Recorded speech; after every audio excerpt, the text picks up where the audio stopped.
please welcome Professor Anna Jansen, who's going to talk about reflections from the brain community. She heads the Advocacy and Collaboration Committee of the European Paediatric Neurology Society, and she is herself a neurologist and pediatric neurologist by training. Hello everybody, I'm very pleased to be here. I apologize for not being able to join you this morning, but I indeed am here to put the spotlight on the brain capital of the future generation. And so a healthy brain starts in childhood, and as a representative of the European Paediatric Child Neurology Society, which has the emphasis on education and training of the future generation of pediatric neurologists, on science and research, and also on developing partnerships with other collaborations and breaking down some of these silos that you mentioned. I think it's also therefore an important opportunity for us to be able to connect with you today during this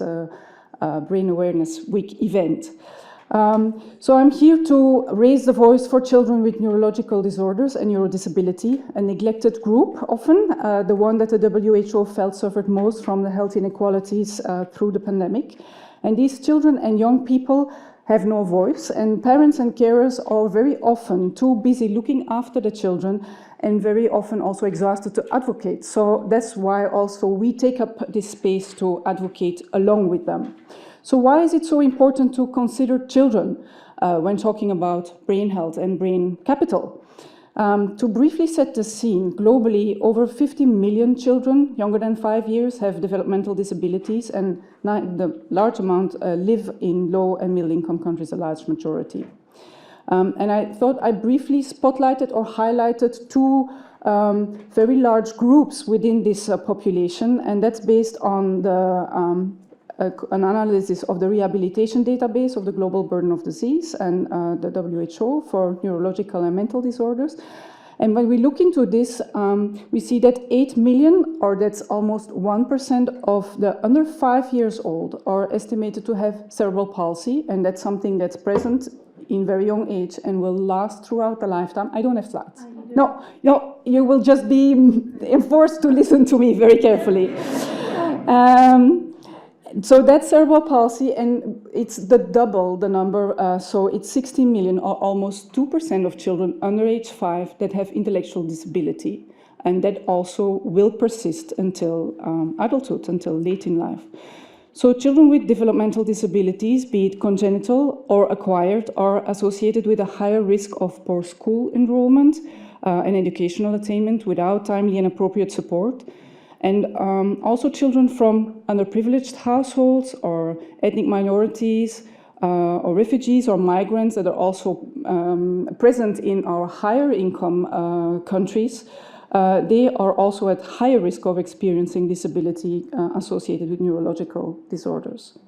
So I wanted to emphasize that life course aspect of brain health because a wide range of disorders affecting the brain or the peripheral nervous system, such as epilepsy, intellectual disability, cerebral malformations, for example, or neuromuscular disorders, they are present in childhood, but they will persist into adulthood. And they do not only affect the person affected by the disorder, the child, but also his or her parents, the siblings, and often it has a big impact on siblings and on the way they develop and on the chances they have in life, grandparents, school system. So caring for a child with a neurological disorder often forces one of the parents to work less or to work not at all, to be able to organize the medical and paramedical care and to advocate for the child and family. And this is something that we see in everyday practice. And this often means a long-term financial disadvantage for the entire family. So not just for the parents and the child, but also for the siblings and their chances later in life. And there's also a high risk of family breakup when a child has a disability. So therefore we advocate for prevention, and it's a mantra that is also there also for adult neurological diseases, but also in childhood. It's very important. So many neurological conditions that occur in childhood are preventable, including 25% of the global burden of epilepsies, and also high rates of traumatic brain injury that occur in childhood. And I mainly wanted to as an example, reflect on the fact that approximately 60%, so that's really a lot, of less than 18-year-olds suffer some form of a mild traumatic head injury. It could be not so severe, short loss of consciousness, but up to 5% of this whole group have symptoms that persist and will affect their later abilities in life. And so that it might sound trivial, but it's a lot. And that is something, together with good pre- and perinatal care, non-accidental injury, head traumas are preventable. But not just these acquired conditions. There are also a lot of neurological conditions that occur very early on that are the results of variants in our genetic programming. And so this is something congenital. And although gene therapy is still in its infancy, but it's on the horizon, timely genetic diagnosis and appropriate counseling of families so that they can think about family planning and what option would fit with their family plan could prevent the recurrence of a certain genetic disorder in that same family and also lower the burden for them. Spotlight on early diagnosis. We advocate for rapid, equitable genetic testing or access to genetic testing, access to appropriate imaging, and also metabolic testing, because some neurological disorders can really be prevented when they're diagnosed and treated early. But there is often a very short time window or period of time between the diagnosis and the onset of symptoms. So we really need to pick them up early, screen appropriately, and be able to target rapidly. So that brings me to targeted treatments and early intervention. A range of, for example, metabolic disorders can affect the brain very early on, but we can treat them often and lower the burden or the impact of these disorders when we use, for example, enzyme replacement therapies that are available or specific diets. And that's not a major intervention, but you just have to be knowledgeable about which diet fits for the prevention of which disorders. But when identified and treated appropriately, it really lowers the impact of the disorders later in life and increases the capital. So the same applies for certain genetic disorders for which gene therapy has now become available. And a notable example in this regard is that of children with spinal muscular atrophy, who 10 years ago would have died in infancy and are now developing to sit and walk independently. And so that's a huge leap forward. And also very recently, in the field of epilepsy, we have now dosed our first anti-oligosense nucleotide for Dravet in the last month. And so child neurologists will really also be gatekeepers of some of these very expensive disorders, and that brings us back to the economic aspect of the challenges that lie ahead of us. And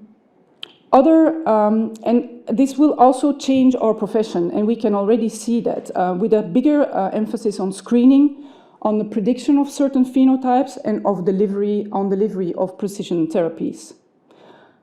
Other conditions, such as developmental delay or cerebral palsy or autism, cannot be prevented, but outcomes can be improved through early and adequate intervention programs and appropriate guidance and support. And so this, again, is only possible through early access and to appropriate care. So access to expert care, there is a huge disparity in disease prevention and diagnosis and access to early treatment. And this has, for example, been demonstrated for epilepsy in detail. Also in the child neurology sphere, there has been a lot of research performed that really shows the high prevalence in low and middle income countries and the lack of adequate treatments, but also the lack of trained neurologists, and that also counts for pediatric neurologists. And so for the European Paediatric Neurology Society, training and education is key to make sure that the future generation of physicians is able to recognize these disorders and treat them appropriately. And so there are a lot of initiatives developed within the society to also facilitate the access of trainees from low and middle income countries to participate. And in order to monitor the quality of the training, a European exam will now be organized as of this year to also try and encourage equal quality of training across the different countries. So in summary, we need to take care of brain health and safeguard brain capital across the lifespan, since every event to the brain, congenital or acquired at birth, in infancy, childhood, or adolescence, will mark the lives of those affected and their loved ones for the rest of their lives. So thank you for your attention.